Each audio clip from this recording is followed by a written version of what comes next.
Murr like puts his finger in the blood and tastes it, and he's like, it tastes like metal. And then Sal's like, and like herks. And then it goes into the bones. The second that we're done recording, I'm putting this episode on. Hello, welcome to Guide to the Unknown. I'm Kristen. I'm her little brother, William. And this week we have a surprising sort of show where we are covering the crossover of Sleepy Hollow and Bones in 2015? Oh, I don't know what year this occurred. I guess so, because I think Sleepy Hollow came out in 2013. Uh-huh. And they crossed over in their second season, I think. Yeah. But so, yeah, Bones being this, like, science-based, theoretically science-based, one of these, like, CSI type shows. Yes. Where crimes are solved by the cool nerds. Mm-hmm. In this case being Emily Deschanel and David Boreanaz. Everyone's going bananas for David Bananas. Hopefully somebody else out there remembers when they did the MTV VJ search and Jesse Camp was in the running against Dave Holmes. And at one point, while they were practicing being VJs, Jesse Camp yelled, "Everybody's going bananas for David Bananas." And Will and I loved it. We held on to and that talked for about quite it a long for time. Yeah. Jesse Camp, is he still out there? Yes. He is. I looked into him, I don't know, sometime this year. Of course you did. Mm-hmm. He's all right. But so Bones is basically like a latter-day CSI type. Right. Ran for 12 seasons. Yeah. Like, was tremendously successful. Mm-hmm. And then there's Sleepy Hollow. Yeah. This is like a latter-day, like, remember when Lost was huge? Yeah. And then there were all the sort of like also-rans to Lost, like Fringe. Right. Sleepy Hollow is sort of a cousin to those things. Yeah. Yeah. It's like a Fringe knockoff. I've never seen Fringe, so I'm going to take your word for it. That's what I really enjoyed Fringe. That's what I've heard. But like it's like two steps removed from that like really prestige-y, big event television. I think that what's it called? Bones is sort of like CSI, but a little bit lighter and goofier. Yeah. And then Sleepy Hollow is like that, but you add in a reanimated, I suppose, or realived Ichabod Crane. Yes. So Sleepy Hollow, the show, is about Ichabod Crane transported to the modern world. Year 2013. Yes. Shocking. And it went fish out of water, hilarity. It went on for 4 seasons. That seems very long to me. It does. For this. And I would say the reviews were mixed to middling. Were you watching it? No, the answer is no, but I saw like a handful of episodes when it first came out and then I fell off. I'm surprised because it seems like something you would like. I loved it. Watching this for the show, I really enjoyed. I knew it. I knew you would like it. Yeah. It's basically, we're talking about a crossover between a crime of the week and a freak of the week type show. So science meets paranormal. Right. And even the host, even the primary character of Sleepy Hollow himself is... he's paranormal himself. Exactly. So how is he going to mesh with these science people on Bones? That's one of the big questions. I must say, I thought beautifully, but also that there was room to grow. Because there were a couple of times that I thought a joke was happening and it wasn't, but it could have. Oh, well, that's interesting. Mm-hmm. What's your history with Bones? Nothing. I've heard of Bones. Yeah. And that's literally it. Okay. I knew who the stars were. Yeah. What about you? I watched a lot of Bones. I watched a lot of Bones. Where was I? I'm not sure why I watched it. When I put it on, it was like having a flashback and being like, it was like all of a sudden modern day Willie. I was getting these like downloaded memories of oh my God, I spent a lot of time with these characters. How many seasons do you think you watched? I would have to probably 3 to 4. I can't pretend that I watched the entire run or anything like that. But I did, for the purposes of this show, I watched the pilot of Bones to get reacquainted with that world. Like, how did they set themselves up? Right. Before I watched sexually. Because I did this too. Yeah. You did this too? Yeah. It was like, was this not a dated? Unbelievably dated. What a shock. So episode 1 of Bones. So, I mean, also, we're going to start with Bones because it's the first episode of the crossover between good idea. it and Sleepy Hollow, so let's just start talking about it all. So yeah, I also watched the pilots to acquaint myself in the case of Bones. And yeah, they were just forcing it in this way that was so unnatural. Like one of the first things that happens in the pilot is that not Emily Deschanel, but like her friend, whose name I don't know, is trying to get like a teller at an airline. Yeah, to like do a something. flight attendant who is busy on the phone. Right. She's like, the arrivals board isn't working. Hello? He won't put down the phone. He's so into his work. And so she fully flashes him. Well, not fully. How do we know that? She rips her shirt because we see it. We do? I don't think it was in my version. Really? Did we see two different versions of Bones? Nah, it can't be. I must just be wrong. The camera's on her. I saw just like top of... like collarbones, shirt open. You didn't see her boobs, did you? No boobs. Exactly. I think she flashed it. No. I saw, at least the version that I watched, she rips her shirt open, like buttons, I guess, are flying around the airport. Which is... like planes. Much like planes. I wonder if they had an arrivals board for them. Would you destroy your shirt to accomplish this? Rip all the buttons off? I guess you would. But so she ripped her shirt open and she was wearing like a... cami. What's a bodice? I don't think she... All right, I think I just missed this because I paid... She was wearing some sort of underoo, some garment. Okay. I will admit, while I focused on the crossover eps, the pilots, I wasn't quite as locked in on. It's not worth your attention. Yeah. So who could fault you? Right. Okay, all right, that makes a little more sense. It's because I assumed that she must have just had something on underneath. Yeah. But then when she gets talking to her friend Brennan, Bones, the lady in it, she has a line about like, oh, so something about flashing your boobs. She goes, I've never flashed my boobs to get someone's attention at an airport. That's the thing. I wouldn't call opening a button down where I'm wearing a tank top underneath flashing. No. So that's why I thought she must have actually flashed her boobs. It's confusing. I would say we're getting very nitty gritty about a particular event, but it's literally in like the first 1 minute of the show. Like they want you to watch this show and be thinking, "Wow, are the ladies in this show attractive?" That's all they want you to think. That's it. Also, they should have called it Sexual Minds. Ooh, like now Criminal that's a Minds. show. Yes. Yeah. It's the least sexy sexual show I've seen in a while, I will say. So also at one point, David Bananas says about something. He says, it's like pornography. You know it when you see it. Right. And I was like, I don't know if that's... No, it's not. And also, I don't know if that's exclusive to pornography. That's not like the Hallmark. I think there was a famous case where they were like, how are you going to gauge what counts as pornography? And a famous...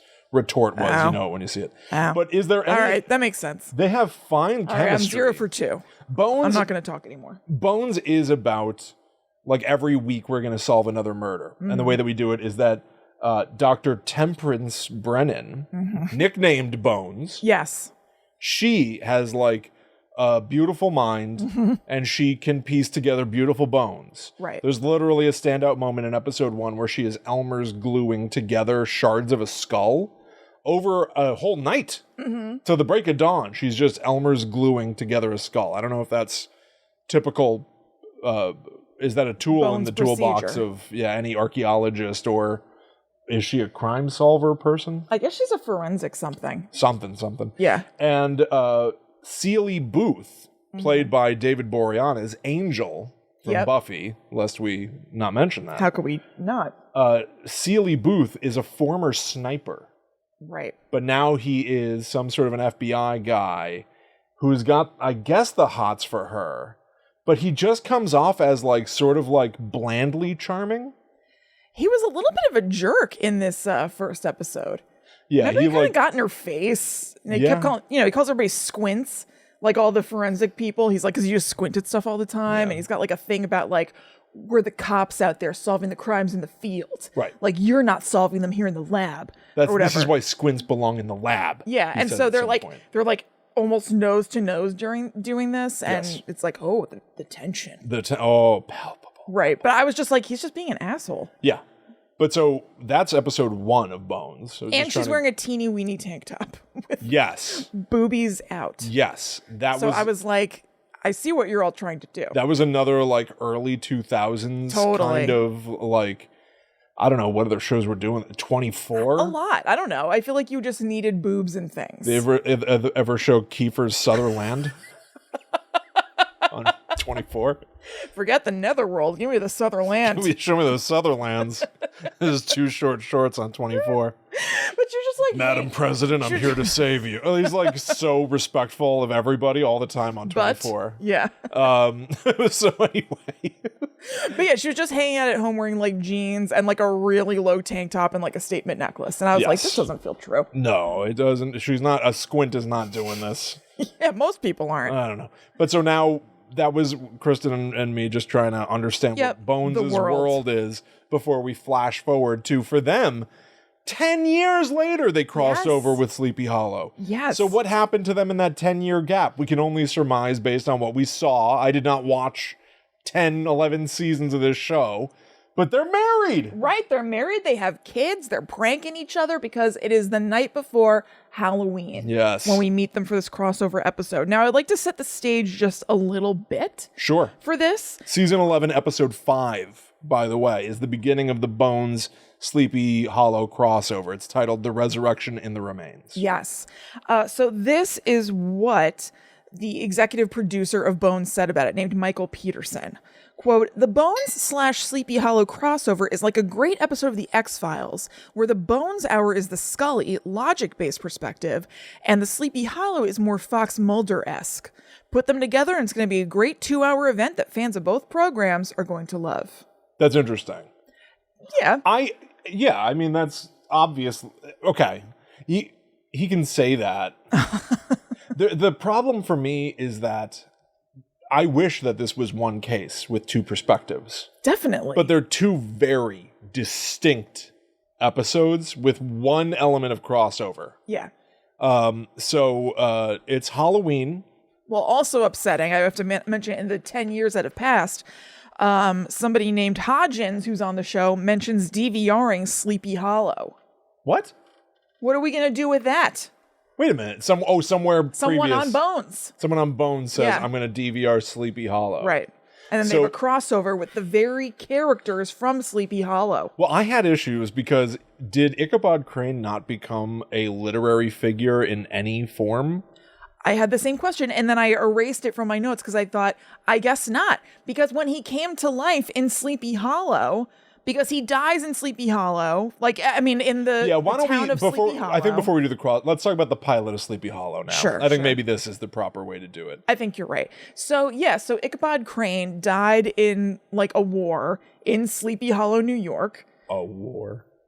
It's the Revolutionary War. It's very significant. That's what I said, it's actually. Incredibly significant. That's actually, as a matter of fact, what I just said. Everyone rewind, she said it. That's what I said to everyone that's because what I just said. I love history and school. So anyway, you're glib. He dies in the Revolutionary War, and he is, buried in a cave, and then, 150 years later, he's like, and he comes back, and it's the 2013 world. And we find out during that pilot that he was buried by his girlfriend, who's part of an ancient order of witches, who is trying to save everybody from bad forces in Sleepy Hollow. And during the Revolutionary War, Ichabod cut off the head of the Headless Horseman, rendering him headless. Yes. Now, they fell right next to each other because also the Headless Horseman dealt a very bad blow to Ichabod. It looked bad in the sense that I didn't even realize it landed. I know. It didn't look bad at all, honestly. This is also how Superman died. He fought Doomsday. It was a Kryptonian monster. Yeah. And they punched each other. At the same time. And it was the killing blow for each of them. They died simultaneously. It's poetic. So fell Ichabod and the Headless Horseman. Right. And so they fall, and, head to foot, basically. Yeah, And their blood mingles on some sort of stone. And the Headless Horseman's blood is, black. And Ichabod's blood is like if you melted a red crayon. It's like so red and opaque. But so his girlfriend in a vision in our current day, like 2013, is like, so you became bound by blood. And we put the Headless Horseman in a tomb under the sea. We buried you in a cave. And the only reason you have risen is because somebody has brought back the Headless Horseman and you are now connected to him. And so we don't know who that bad guy is, but you're back. I'll tell you what. Now he's back. Not a bad idea. Not a bad idea. I'm fine with the core premise. If I had to take issue with anything, I'm a big Ichabod Crane nut. Yeah. And I've never read the original story, but I really, really like the Disney cartoon and the Tim Burton I think that's movie. all you need. So the Disney cartoon, which to my understanding tells the like Washington Irving like story pretty closely, at least in broad strokes. The whole point is the sleepy horseman. What's his name? The Headless Horseman. Yeah. I'm telling you, I'm a huge fan. The Headless Horseman is like never really seen or anything. Right. And one night, Ichabod Crane, the local school teacher, nerdy, like duck-footed. Yeah. As am I, but like blundering school teacher is out on his horse, Gunpowder, and was never seen again. Right. But only his hat and a shattered pumpkin were ever found. So who knows what became of him? Some say he may still be living out there just in another town. We may never know. But many believe that Ichabod Crane his head was taken by the horseman. So the original story says Ichabod Crane disappeared. Right. Here, okay, open it up in 2013. He's reappeared, back. And now we've got to fill in what really happened. But no, we see this grandiose battle where the Headless Horseman now he's just a horseman. He's got his head, right, and he's got some bizarre bondage. Yeah, so weird. But like a pathetic, like it's just like a leather. It's just like a leather flap. thing with like slits for your eyes and nose or something. It's not creepy enough to be cool to see. Pretty creepy. Think about Christopher Walken in the Sleepy Hollow movie. So good. With his like teeth filed down to points and his like long white and black hair. He's a sickie. Yeah. Yeah. Like just like a mad dog. Yep. Something's wrong with him. Oh, very. And then we see like the Gimp ride into battle. I'm not saying that you shouldn't be afraid of him. Sure. But he's just not as imposing. He doesn't have that. As the only other live action Headless Horseman we've really paid attention to in the modern era. Right. So Ichabod cuts his head off right in battle as the Headless Horseman ambiguously swipes. Yeah, he just kind of like somewhere slashes his chest. near Like him. it's not even bleeding very much, honestly. No, I didn't even know that it touched him. Yeah. And then he fell on the floor. Right. And then their blood mixed. Crayon blood. Their blood mixed outside their bodies. Yeah. So now they're linked forever. Yes. Where it's not like Blood Brothers where you like prick your finger and then push it to somebody else's. Yeah, because presumably now you're sharing your body and it's pumping through your own veins. Right. But you're both dead. Your hearts are both not beating, and then your blood mixed outside your bodies. I don't know if it was on some sort of like swirly whirly rock. Maybe it was on swirly rock. I don't know. Right. But so now he's back. Yeah. You know, the police are called and stuff, and he gets involved with them, and a police person named Abby decides to take a chance on him and kind of give him the benefit of the doubt because he's like, I shouldn't be here. Yes. Or whatever. And then the show is them solving these like monster of the week crimes that are like somewhat Buffy-esque. It'll be people who have these like prosthetics on that are weird, and it's fun. Yeah, it's from what I've seen. Like I said, I've seen a handful of episodes, but I enjoyed what I saw for the show. Cheesy and Definitely. serviceable. There's episode 1 is like jam-packed with stuff where it's like they reestablish the Headless Horseman is one of the 4 horsemen of the apocalypse. Yep, He's the horseman Death, which I'm actually kind of intrigued by. Yeah, I don't mind it. That's an interesting conceit to work with, is that he's, not just some horseman, he's a famed biblical horseman. I think that works. It's kind of interesting. It was a little detail. I also liked that the town priest was part of the witches' coven of protectors. Yeah. You know what I mean? Like, it wasn't like, oh, priests and witches like hate each other. It was like, we're all just doing this thing. Yep. It's teeny weeny, but I thought it was fun that she was like, one of our, ancestors is still protecting the town. That they do like a POV of the priest like getting killed by somebody who's like, yeah, who had the better pilot, Bones or Sleepy Hollow? I think Sleepy Hollow. I agree, Sleepy Hollow. Yeah. I wasn't wild about Bones. I think that maybe I've just fine. Yeah, it was fine. I think that I'm just really not into the forensic explaining of it all. Like, I don't know. Also, do they really do this? Like, forensic people are like so into that they can't even call it skin; they have to call it epidermis. Like everything is so explained. Well, it's also I'd rather just hear the story. It's almost a science fiction show because, like, Yeah. episode 1, they're recreating this body that was found at the bottom of some sort of a pond around the National Mall or something. And then they pull up a hologram of her and they're like, oh, yeah. apply epidermis texture. Oh, I know. And it just becomes a 3-dimensional woman. And David Bananas is like, wow, you squints really know what you're doing. And Yeah, he like reaches out and the hologram warbles around his fingers where it's like, a hologram's just light. Yeah. What happens when you put your hand in a flashlight? Does It the just blocks flashlight some of the light. warble all around? Like, it's just like... I know. Everyone And it was knows like that, extremely well done. yeah, we all know that this is dopey. Yeah. You know? So I don't know. Bones is a mess, but it's one of those like easy watches, a guilty pleasure Yeah, I type didn't hate it at all. And I love a crime show. I did poke around a little bit on Wikipedia and find out like, and I think that this is honestly fodder for something for us down the line, but like shows like this, even CSI, whenever they're like, oh my God, my nemesis has returned. I love that. On Bones, it's the puppeteer. Oh, okay. There's evidently some big serial killer, the puppeteer. I'm into it. I love a returning nemesis. And I want to know what was their modus operandi. Yeah. How did that all function? So like Bones had big arcs like that. Meanwhile, Sleepy Hollow, from what I remember, some of the big arcs they had, I think you would like. Yeah. And it was all stuff that made me get all grumpy and snoozy, which was this like light national treasure angle to everything. Where he, I mean, I definitely was feeling that watching this. Ichabod Crane just being like, my word. I know. Well, Thomas Edison once wrote, "'Twas told behind brick 13. And there are, of course, 13 bricks in the Sistine Chapel." And it's just like, it's like overwrought. Like, also, he knows everyone. Of strings. Yeah, he knew everybody. Everyone. Yeah. Ichabod Crane's not afraid to drop a name. Oh, no, he's not. Yeah, he is a star-effer. world-class star effer. Yes. He's always talking about George Washington, Thomas Jefferson, Benjamin Franklin. This guy was making the scene. Are you sure? He was the Forrest Gump of his time. You're absolutely right. All right, so I think we can talk about the crossover episodes now. We probably established it. One thing I appreciate, and still about the crossovers, sort of, I'm glad that they call him Ichabod and not like Ike and like try to modernize it. Do you think there was thrown around to have a nickname that's not Ichabod? Maybe. Just calling him Crane.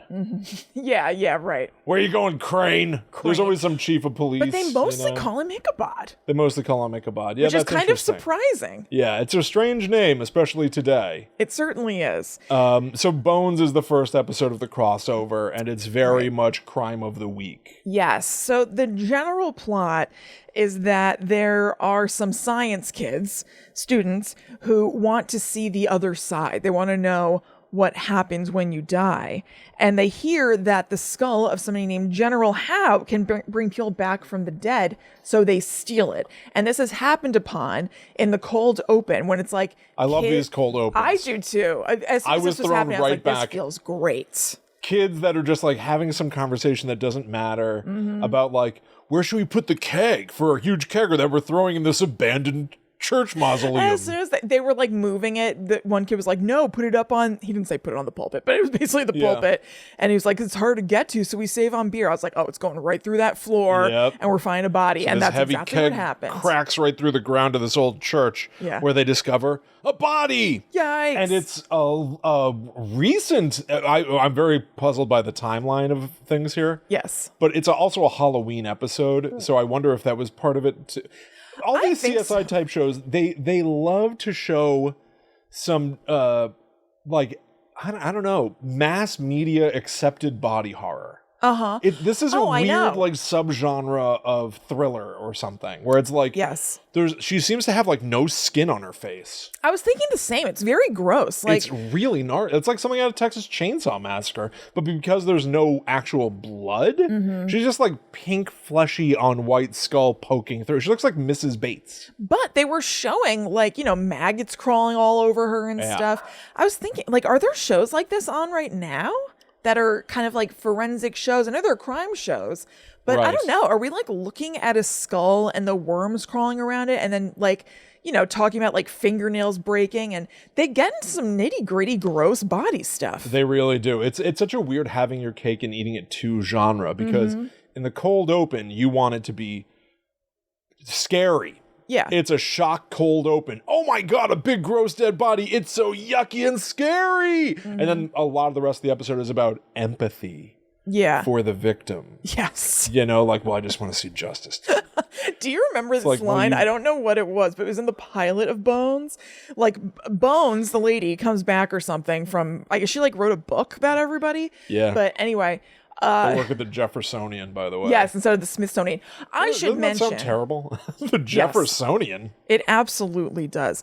This was actually a suggested episode to us. That's right. This came to us, and I want to really thank who did it, because I had no idea that this was a thing. So Charlotte, thank you so much for letting us know about this. Thank you for pointing out the Jeffersonian thing, which really piqued my interest because it sounded funny and cuckoo. Yeah. And thank you, Charlotte. Thank you very much, Charlotte. But anyway, in the pilot of Bones, she comes back and she's talking to somebody who works there, and she's like, and by the way, I want you to know that I don't like it when you call them like soggy Sammies or creepy crawlers. These are bodies. And the guy's like, I know. Soggy Sammies. I don't know if it was that, but I don't care if they said it in the show or not. That's good. Someone start using that. It was something wet and something dry. We got a soggy Sammy out here. Yeah, crispy critters. That was one of them. She said, I don't like it when you call the bodies crispy critters or soggy Sammies. And it was so weird. He just went, I know. He didn't go like, you're right, I won't do it anymore. He just said, I know. I know. Well, also, Seeley Booth or David Bananas or whatever, he's got this like Captain America thing where he's like, not solving this crime for you. Doing it for the victim. I know. It's like... We get it. Yeah, you know, as you should and all, you're but... a good guy. Yes. His name should just be like Agent Good Guy. Oh, you good guy. You good guy. Oh, got it. Yeah. So anyway, so they fall through the floor. They find this like pretty recently deceased body of a woman. And then they find like an ancient body of a guy wearing Revolutionary War garb without a head. So it's like, what the hell? So they're taking the bodies back to their Bones lab, and then Ichabod and Abby come rolling in because Abby is in the FBI, and she heard through the grapevine that there was this headless body, and obviously by this point knows that there's like a headless horse thing going on with Ichabod, so they need to come in and check this out. And then they kind of do like a pair up thing where like Ichabod is with Bones Brennan, who's like the super scientist, and Abby is with David Bananas, the super cop. Right. So they're investigating two agents together. And two oddballs. Yeah. Exactly. And they're going to investigate this bot. Now, here's a question for me. Mm-hmm. You find a recent corpse, and then there's and it's in a church. Right. And there's a coffin under there too. Maybe that coffin should be there. I don't know. Yeah. Maybe it doesn't have a head. I guess you can investigate it, sure. But they immediately go like, these two things have to be linked. They're two bodies in proximity. I know. What led them to that conclusion? Just that they were next to each other. One's been here for hundreds of years. And this one's a freshie. Yeah. But so they do determine that the head... They were right. The head was I'll recently give them that. severed. Right. And now I want to talk about something that's like another subgenre of fiction. I don't know what you would call it. Mm-hmm. I guess it's like a historical fiction. Disrespectful historical fiction. Okay. This blows my mind. Okay. They're able to... What did they do? They're able to reconstruct the face of the dead old 200-year-old Revolutionary War soldier, redcoat.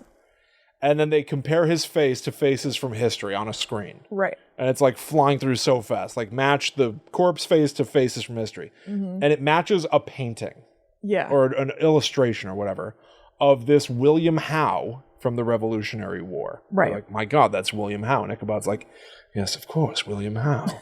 Said to have been interred in England, but truly buried here in this cemetery. Interesting. I find him not to be doing a great job of flying under the radar. Terrible job. He is absolutely getting by on people deciding not to ask questions for whatever reason. Well, because what's the likelihood that he's from 200 years ago? Zero, but I would just constantly... We've seen a man dressed in similar garb. Did you think him to be from another era? Well, he had one very distinguishing piece of clothing that sort of cemented him in our time. That would be the Sherlock Holmesian, I know he must be from our era, Watson, actually. Did you notice one? We're talking about, we went to a convention and there was a guy dressed in like a tri-corner hat and stuff. But he was in full costume as this like, colonial era guy, except...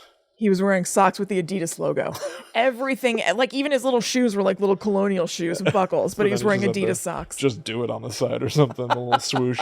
And just like totally gave it away. So Sherlock Holmes would clock. Watson might have been like, my word, Holmes, do you think he really is from 200 years ago? Aha. No, What Watson. is the one detail that tells us he's from today? Always the quizzing. I would have gotten sick of that after a while as Watson. Like, can you please teach or treat me as an equal? I know I'm not as smart as you, Sherlock Holmes. You have to be constantly testing me. Be such a horse's ass all the time, every day. So anyway. They did have a little Sherlock tete-a-tete in one of these episodes. You're right. Yeah. They did. But so they finally compare the corpse, and they're like, he is this General William Howe. Mm-hmm. William Howe is a real person who did serve in the British Army in the Revolutionary War. They're besmirching his name, and they turn him into like a zombie in the next episode. This was a real human being. And they chop his head off. They chop his head off in this episode, and you find out this bizarre... Everything here could almost be its own episode, where it's like the body, the recent mushy dead body that was in there, the sloppy Sammy or whatever, that was in there, was this girl who was going to be a doctor, but she had she was fascinated with the idea of toying with death. Yeah, like in Flatliners. Exactly like in Flatliners. So she and her other like sicko doctor friend injected each other with medication to medically stop their hearts to see the great beyond and then revive each other. Right. For like a sick thrill. Yeah. Well, I don't know if it was so much of a sick thrill. Certainly a sick thrill resulted because the friend wrote her note that said, last night was incredible. Yeah. XX, or insane. Last night was insane. Also, I didn't think American people really do XX. I've only seen that in British books. That means like kiss, kiss. Oh, that's interesting. Whatever, it doesn't really matter. But I think that there was like an intellectual curiosity element, but they did seem to get a sick thrill from it. I think it was sicky stuff. Also, they're able to figure out who this girl is because they have her ear, which has a number of piercings in it, and also she's buried with blonde hair, and she's wearing like very like chaste, kind of like little girlish clothing. But they analyze the hair and they find that it has just been dyed blonde from magenta.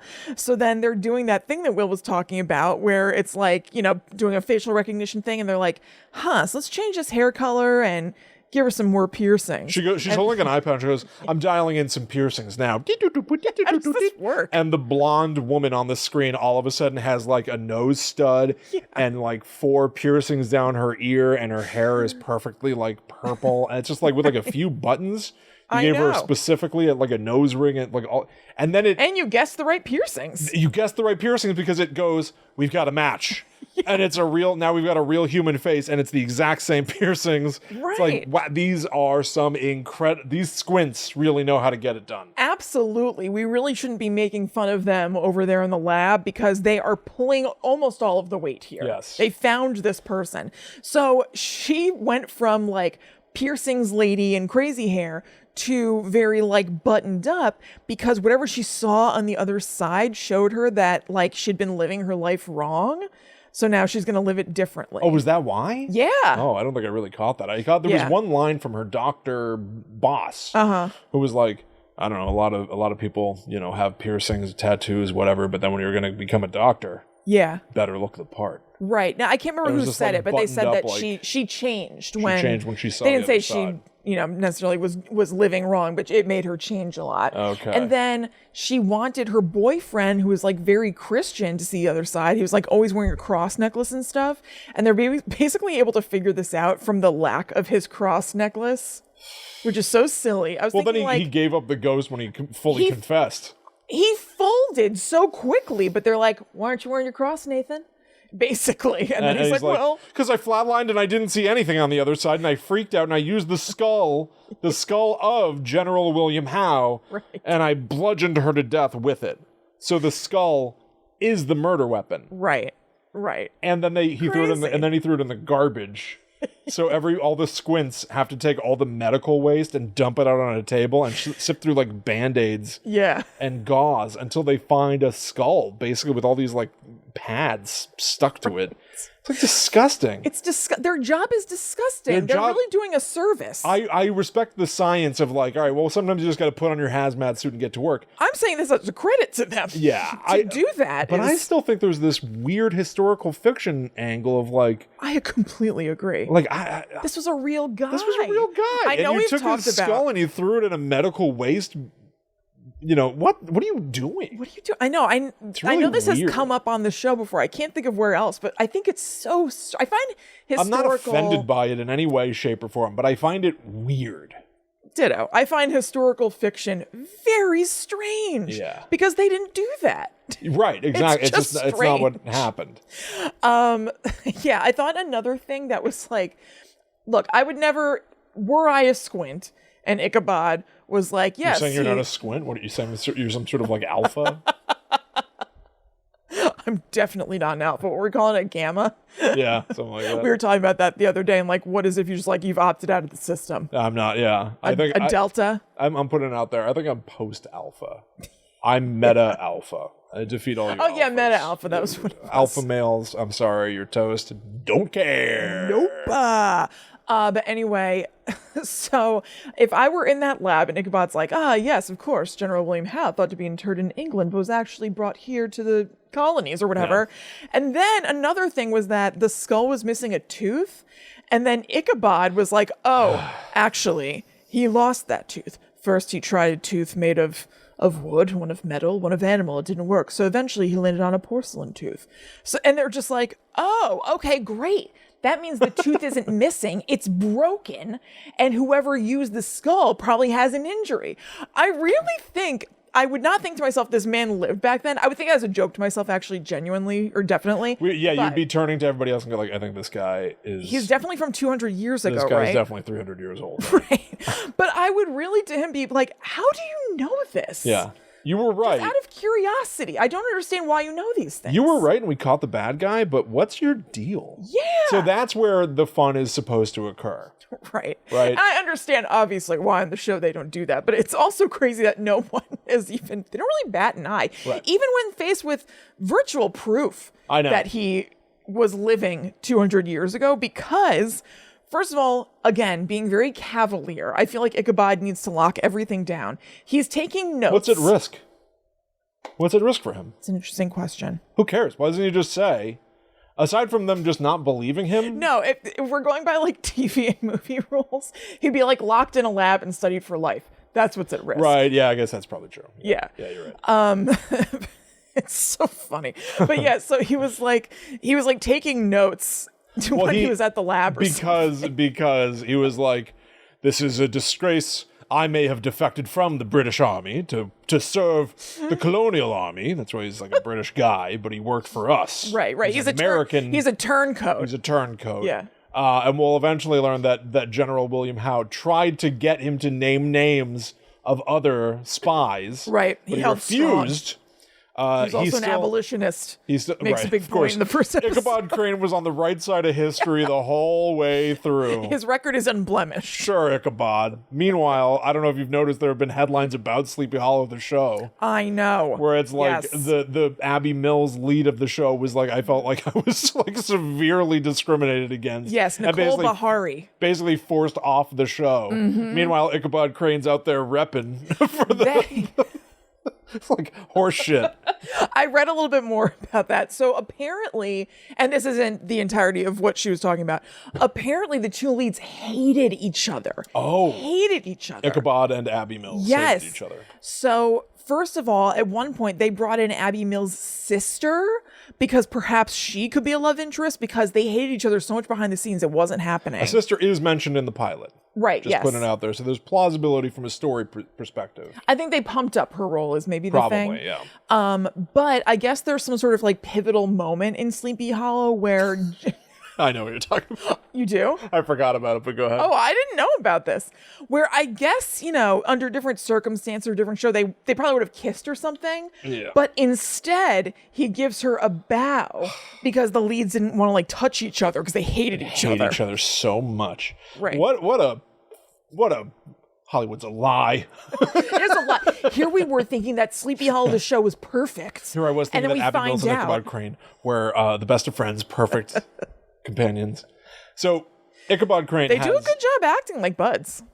I guess. I thought they did a pretty good job. Ichabod Crane has this begrudging respect for General Howe.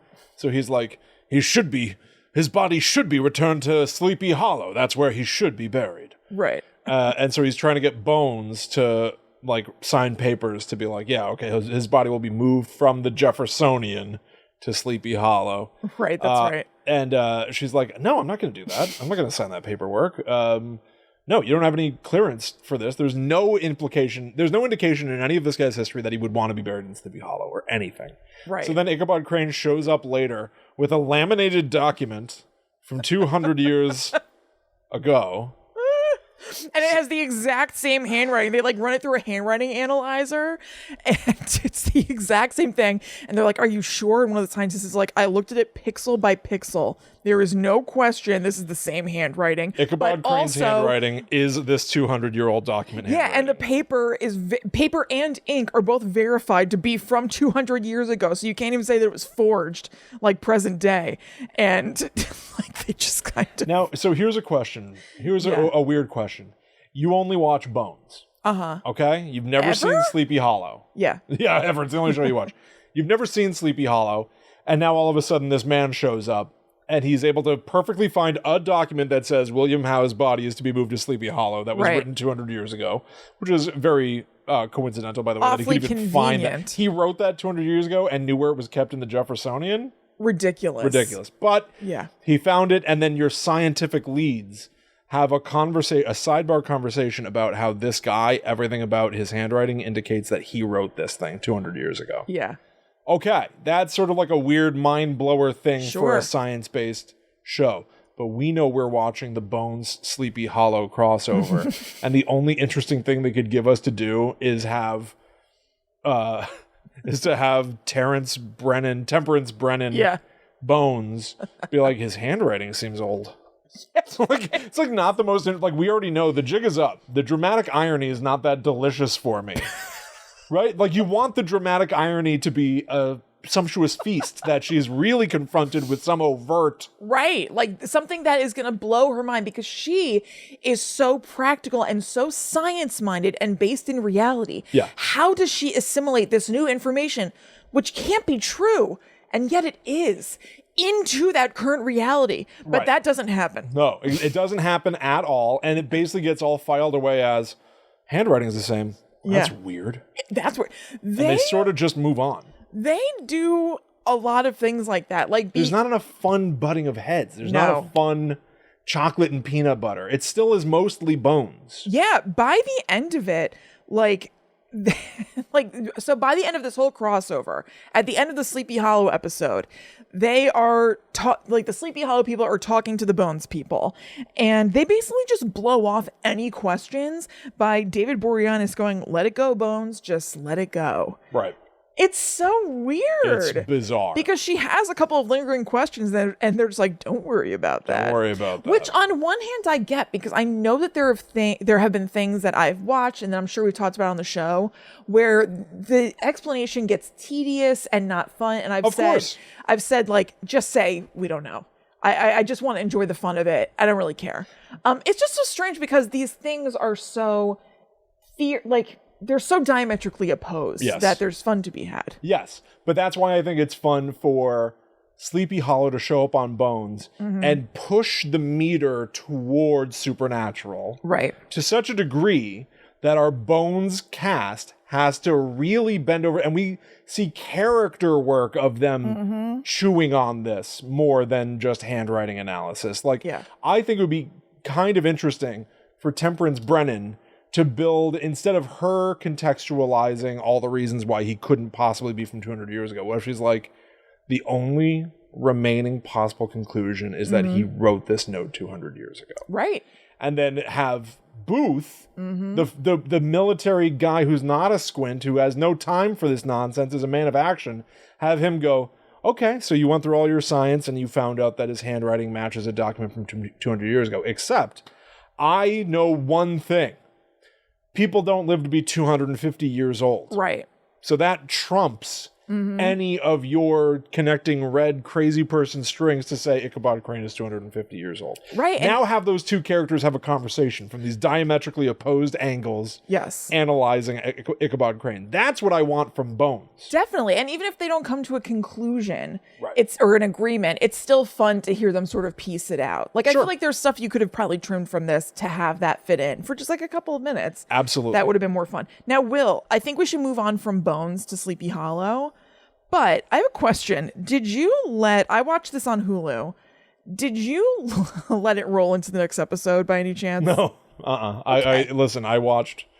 I watched 2 episodes of Bones and 2 episodes of Sleepy Hollow. There was no room in my life for another minute of either. So it auto-played into the next episode, which was Sal and Murr from Impractical Jokers driving a garbage truck. What? Of Bones?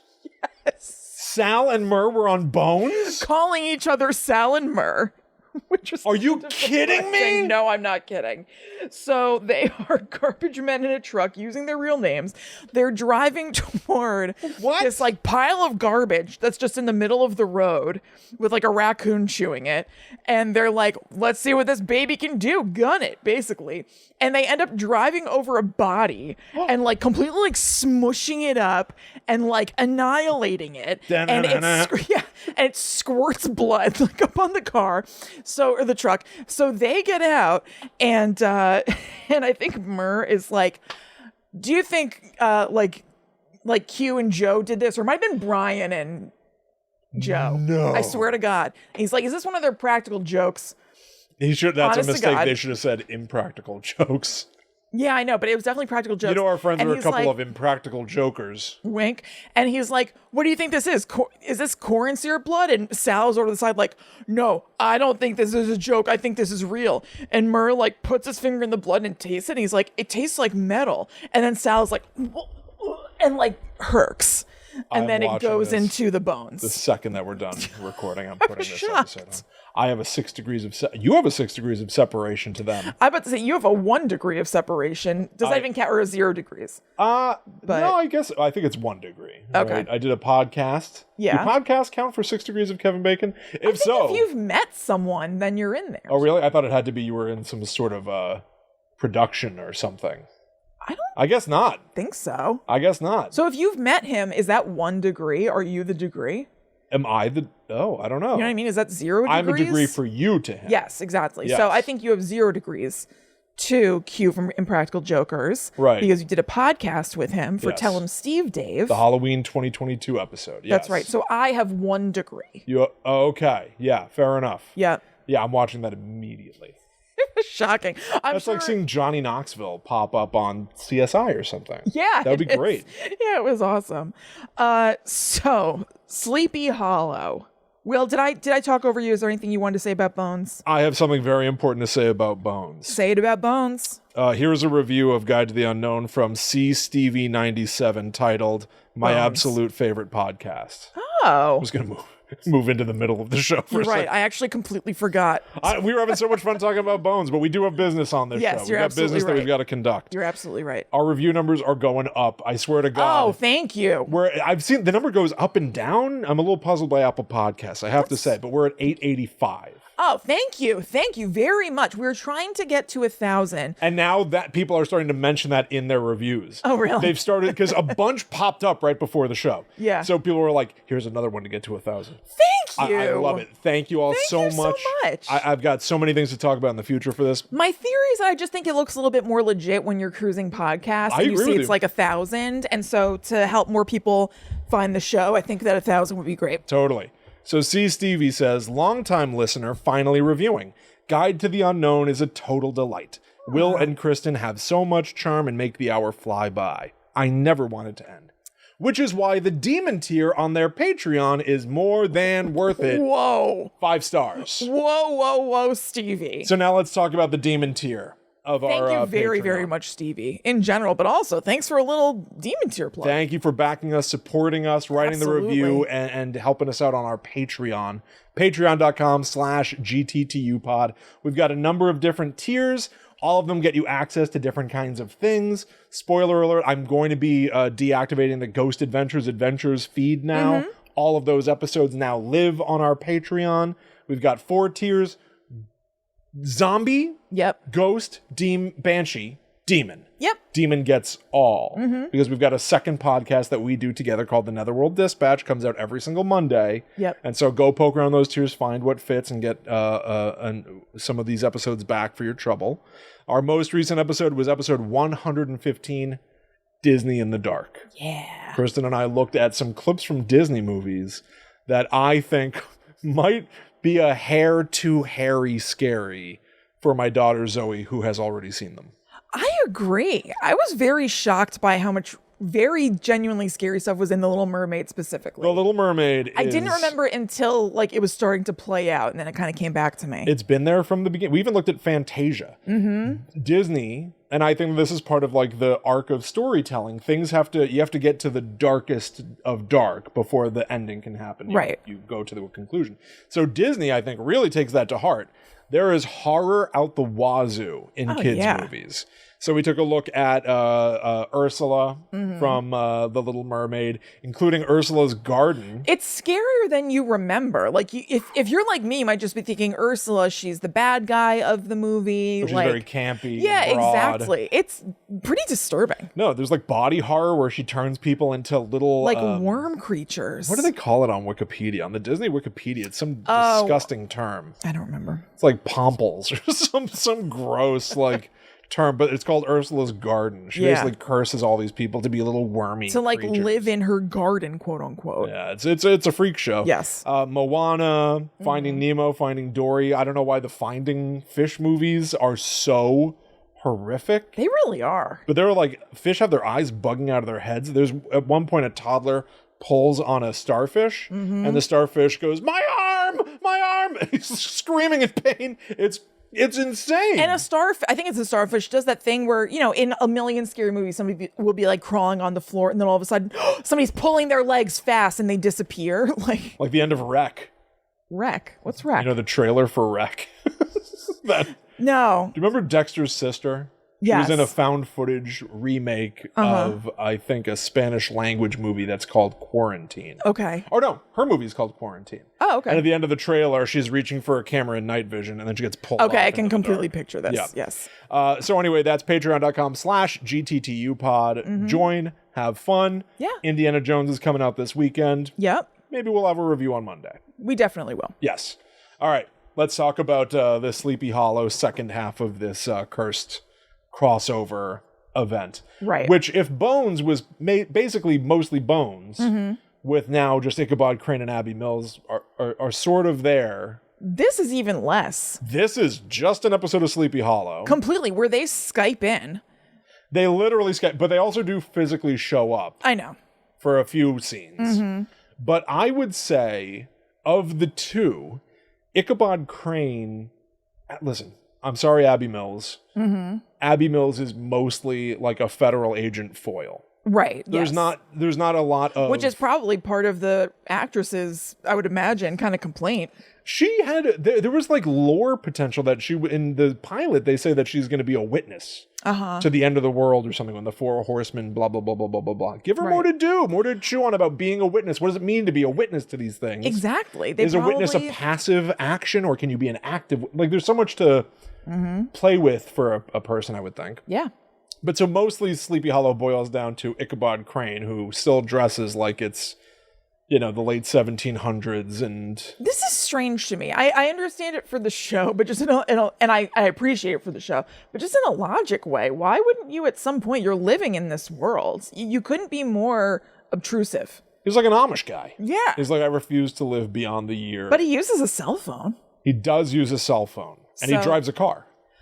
I was very surprised by that. I didn't remember that he could drive. I was very disappointed we did not get much like shit Ichabod says. There was some. I thought a big one was kind of up top. First of all, even before that, I was very excited to see Shannon Sossaman, 90s icon. Yes. If you had her haircut, you know. She plays Pandora of Pandora's Box. Yep. So she pops up to bring General Mills back. General Mills! General Mills is there, and then holy shit, when they revive the body of Captain Crunch, I was in shock. Whoa! Russell Stover showed up in the post-credit scene. You shut up. Whoa!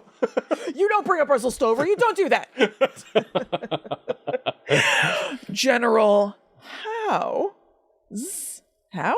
General Howe. Howe, yeah. William Howe. Right. His body, so we pick up that, he's the one thread. The body of William Howe. Is the only connection. Is the one connective thread between these two episodes. His body is now being transported back to Sleepy Hollow in a casket until Shannon Sossaman essentially throws like a little magic disc onto his corpse chest and goes, "The king still requires your service. Will you serve?" That's awesome. And then William Howe. When this was happening, it was the first seconds, but I was like, ooh, I like this show. Agreed. Again, actual historical human being, William Howe's corpse, whose head had been severed. Worms start crawling all over the body. It's like Jason X. Yes. These like little nanobot type wormy things reach up and pull the skull back onto the body and all the flesh reconstitutes.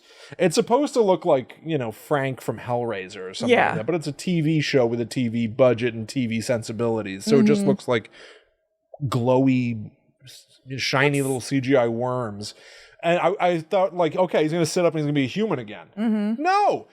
He sits up and he looks like a Power Rangers villain. Yes, or a Buffy villain. A Buffy, yeah, absolutely. He's got this rubbery, plastic white face. I don't understand why she becomes rubbery.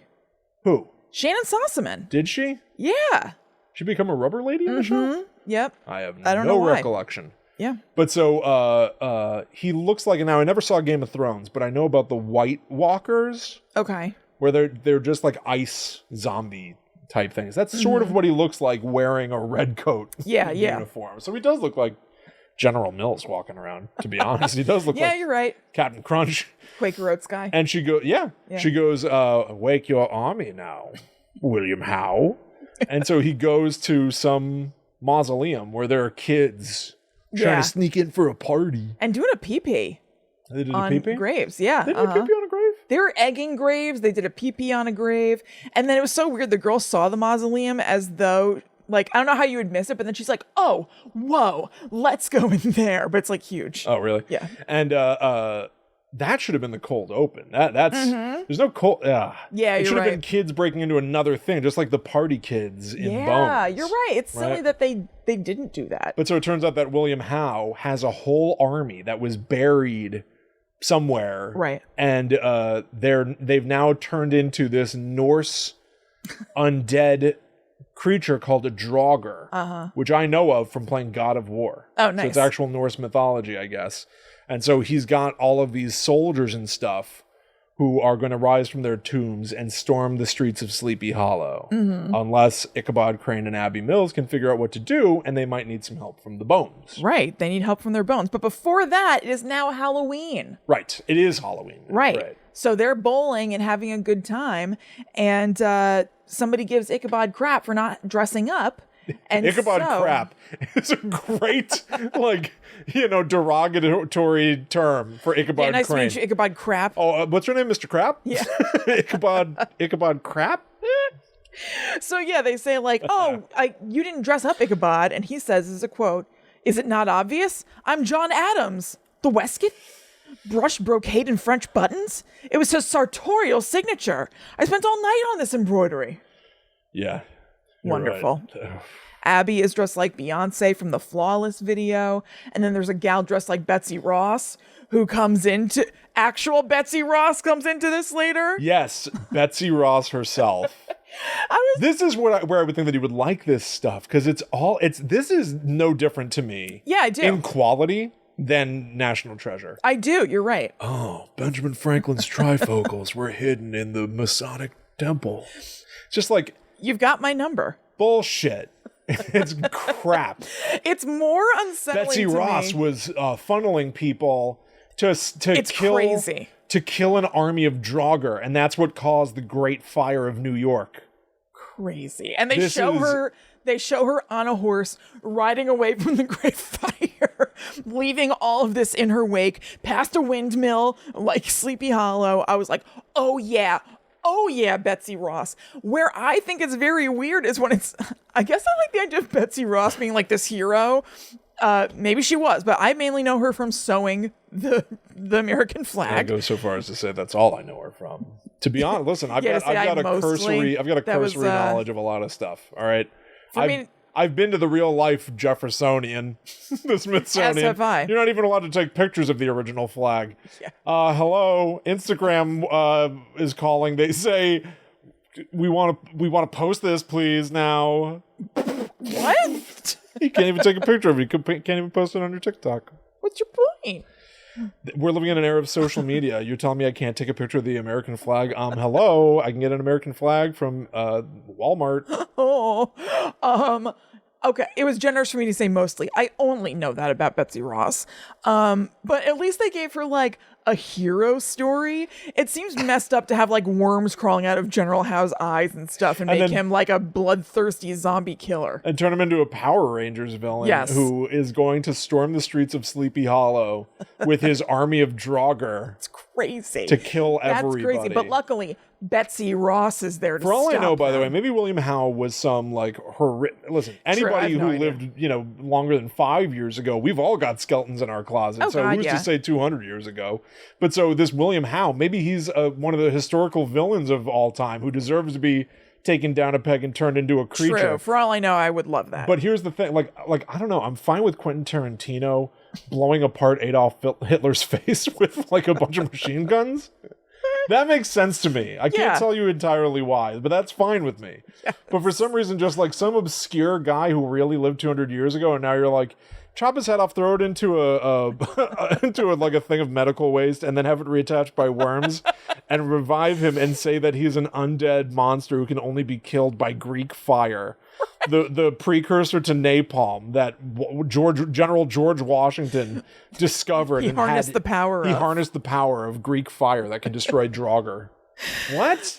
Shut up. I know. Like, that's not Where's what the happened. Headless Horseman? Wasn't this about the Headless Horseman? It's so crazy. So wait, can you remind me, how do they link up? How do the Bones cast and the Sleepy Hollow cast link up in this in person? Because they realize that they need to find the place where William Howe was originally intended to be buried. Mm-hmm. And that is below the Capitol building. Okay, I thought I was remembering wrong. The only way to get in there would be with some real, like, inside help. Wait. Right. Agent Seeley Booth. We have somebody. Can you help me get into the basement of the Capitol building? And there they discover some knockoff Indiana Jones booby trap room where little fire toots come out of the ceiling and blast napalm. Yeah. And Ichabod Crane is like, my word, it's Greek fire. Right. And Temperance Brennan, Bones, is like, smells like cornstarch and gumdrops. I think this is napalm. Right. It's like this weird melding of science and fantasy. It's so bizarre. But however, I think that they don't go far enough. I think that there is more room to play with this delicious tension between magic and reality. So when this Greek fire thing happened, I thought that it was just going to be that, that she's right. And she's like, you idiot. Like, you think this is Greek fire? It's just napalm. It's just napalm. Because today we know this. Threat. Certainly. We know this is napalm today. You guys, I guess, called it that back then because you needed to rationalize it somehow and you decided that it must be magical. Came up with a folkloric explanation for things the way that we've covered folklore for hundreds of years. Certainly. And I love it. But I feel like they could have been doing more of that if, like, they were together all the time and he would be like, by the gods, the grounds are crying blood. And then she's like scooping a little on her finger and being like, this is actually a copper deposit that's below. They should have been doing that nonstop. I couldn't agree more. Kristen, what a great waste. example. Great example. She should be the font of knowledge of how the world actually operates, where Ichabod Crane has this outdated. Right. There was a great mechanism that the Tim Burton Sleepy Hollow had, where Ichabod Crane was the only man of science in a world that like he's trying to study a body that was found in the East River or something, and he goes, I believe this man may have been murdered. And a judge goes, when a body's found in the river, the cause of death is drowning. Right. And he goes, not necessarily. And it's like Ichabod Crane fighting for reason in a time of, ignorance to science. Yeah. You can do some of the opposite here. Exactly. Ichabod Crane in the modern era is a voice for old world mythological explanation of things that are scientifically, outstanding anomalies today. But scientifically Temperance based. Brennan specifically could know how to explain those things. Because from what I saw of these 2 episodes of Bones that I watched, it seems like she knows absolutely everything. Literally everything. Everything in the entire world. That's right. So this could be perfect. So at this point, I was just highly enjoying this. The environment is awesome. But there was another thing that I thought was going to be a joke that was not a joke, and I was disappointed. Okay, so it's Halloween. They know, their little crew, like Abby and Ichabod, know that General Howe is around and his zombie guys. So they're going out to fight them, but they're having to kind of for a second, weave through trick-or-treaters and stuff. Okay. And Ichabod sees somebody who he thinks is the general, and he's like, on guard, basically, and has a knife. And this other person is like, huh, and is also fighting him. I thought it was going to be somebody who was just in a Halloween costume. That was a great opportunity for a joke. General Howe, today is your undoing. Right. And then it's somebody who's like, oh, geez, I thought we were just having a bit of fun. I'm just starting to get a Butterfinger. Right. And then running away. Absolutely. Kristen, you are right on the mark. They're not doing enough. They're not doing the work. I would go so far as to say, I want to see Ichabod Crane go, I'll drive, and then sit on top of the car and go, yeah, where's my horse to pull the carriage? Oh, that's right. I forgot you sit inside the buggy. Right. I was unsettled by him driving. It's not right. No, I mean, I get it. He's old enough. I guess he took lessons. It's season 3. He would have gotten some familiarity, but I want him to be so stupid. He's got to always be a passenger. He needs help through this entire world. Yes. I don't want him to have autonomy. I don't want him to have Unfortunately, I don't want him to have autonomy. I need him to rely on Abby for everything. Absolutely. It's Ichabod crap to see him living right in the... Calling somebody to ask them out on a cell phone? It's bizarre. He needs to be reading that shit from a scroll. Absolutely. Remember when we... we did this just personally. Remember we watched a million clips of Ichabod online and he was totally stymied by soup? Yes. And also by donut holes? Sure, whatever. Yeah. How can he drive? And he's like, what is this round leavened bread or whatever? Yeah, exactly. It does not compute. I completely agree. But more to the point about this crossover, listen, I'm sure there were a lot of limitations of time. I suspect that each crew had they were told, you're going to write an episode where these 2 other characters are going to show up. Yeah. Write in their voice, try to get it right. Right? And so they just minimized the other characters as much as they could. Probably was also an element of practicality. We have David Bananas for 2 days. Right. For Sleepy Hollow. He's not going to be there for the whole episode. And also, part of the reason that they weren't in the Sleepy Hollow episode very much is because Emily Deschanel was either pregnant or just had a baby. Is that right? And wanted to stay in LA, and they filmed Sleepy Hollow in Atlanta. Oh, okay. See, all of these perfectly explainable reasons why the peanut butter and the chocolate aren't completely mixing. Sure. But they really need to. That's the problem. It's just so odd. I totally get it. Great. You know what? You achieved it. You got something. They're on the same network. Yeah, it just doesn't. They're like, let's do this. It'll be funny. It's science mixed with paranormal. But yeah, they just don't mix it enough, really. Basically, Booth and Bones show up to sneak into the Indiana Jones crypt underneath the Capitol building, which is crazy. Yes, it is. And then they disappear and they talk over Skype the next time we ever see from them. At the end, to basically recap for Abby and Ichabod to be like, so we dispatched them. Right. And everything is okay. And then, like I said, Bones is like, but what about, I can't remember what, but let's say the handwriting or whatever. And then Bananas is just like, just let it go. And that's the end of the episode. That's it. Which is so strange. They couldn't do enough to do it right. Yeah. And so we're left with this weird half and half. I'm glad to have watched it. Oh, I'm thrilled to have watched it. I'm glad that I knew about it. Charlotte, thank you. I had never heard of this before. No, Charlotte was dead on right. I'm glad to have seen this. And I think that this did deserve a look in a conversation. Because I also, listen, even when I may sound disappointed, there's nothing I love more. I didn't think you were sounding disappointed. Okay. I wasn't saying that to like save it. I was just thinking to myself like, yeah, this was all so friggin' weird, but I'm glad I watched it. Sometimes I love to look at something that's not working right, because then another part of my brain of going like, but if you had complete access to the chessboard, here's what might have worked better. I love doing that kind of stuff. I love doing the post-mortem. Interesting choice of words. Kristen, I chose my words very carefully, as was taught to me by General George Washington with his wooden teeth. He was George Washington's like scribe. I know, or something. That was the letter that they were comparing handwriting. It was like, this letter as dictated to General George Washington's boy or something. Yeah, footman or whatever. Yeah, whatever. It's awesome. But weirdly, the solution to finishing off General Howe. He walks into fire. He willingly, Ichabod Crane, they first of all, they've got this Greek fire that doesn't stop burning until everything's been consumed. So it caused the Great Fire of New York. How are we going to stop it from burning Sleepy Hollow to the ground? Got it. I know what we'll do. We'll set them all on fire in the sewer. Why does that? What? And it works. So no one knows that this army between Man and Draugr happened just below the surface. But they kill the entire army of Draugr, and Ichabod finally faces off with William Howe. And he's basically like, give it up, Howe, you've met your match. And he goes, not on your terms, Crane. And then General William Howe, real historical man, with his pallid white zombie weird, face. like not moving totally right body. Steps into the fire. And he like smiles. He's like, yes. I do it myself. And he's immolated into dust and shit. Poof.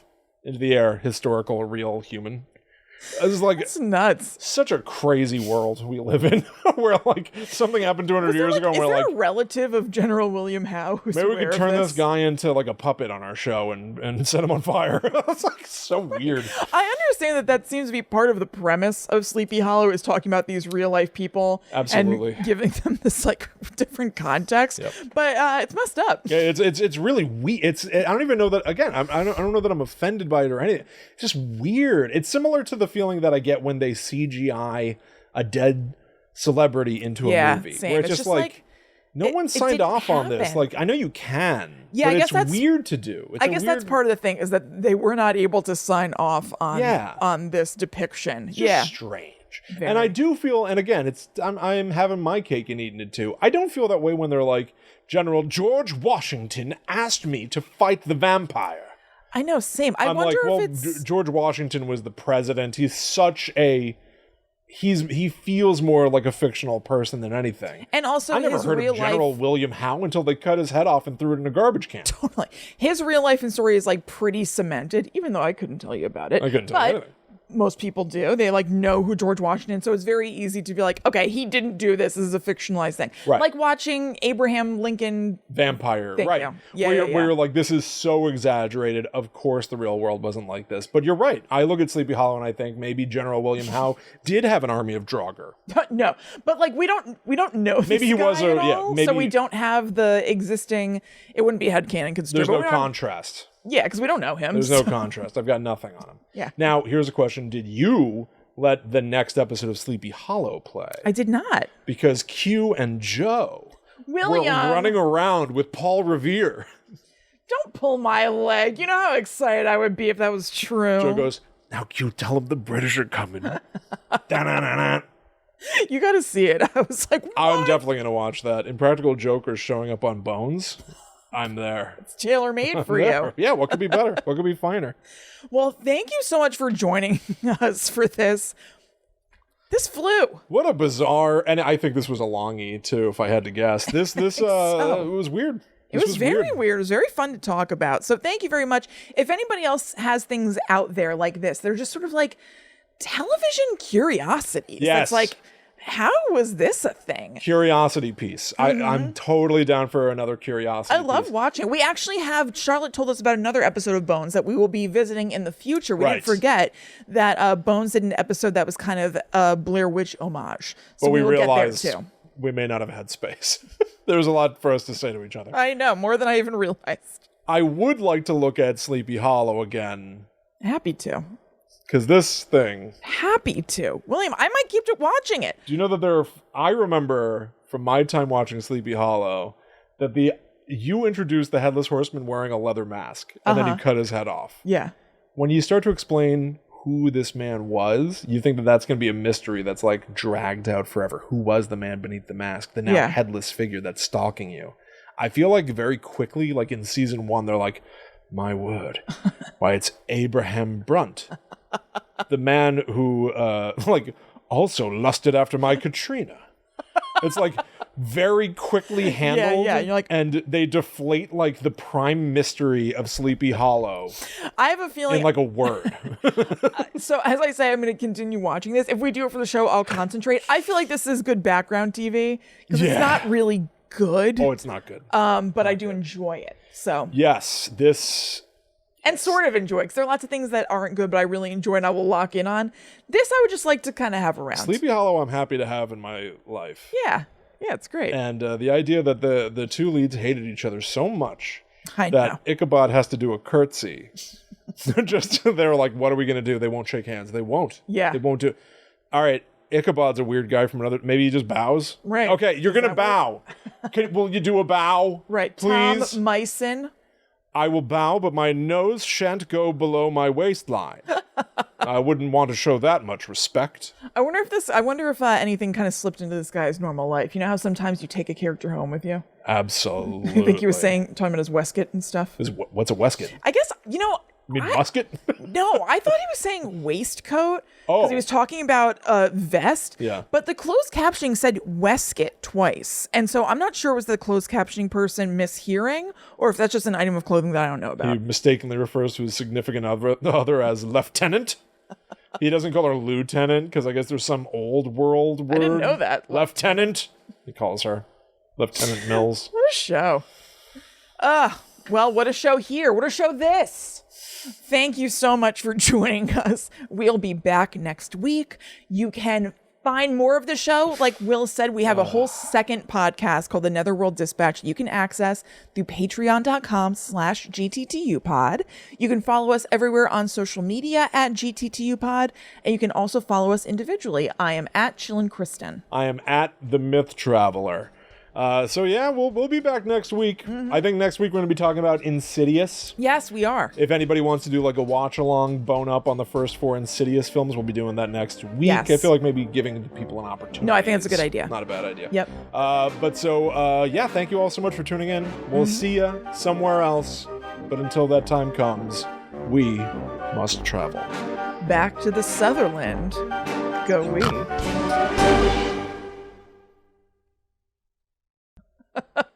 The Netherland of the Sutherland. Oh, Kiefer Sutherland. Yes. I love Kiefer Sutherland. I like him fine. Yeah. Remember when he jumped into that tree? Yes.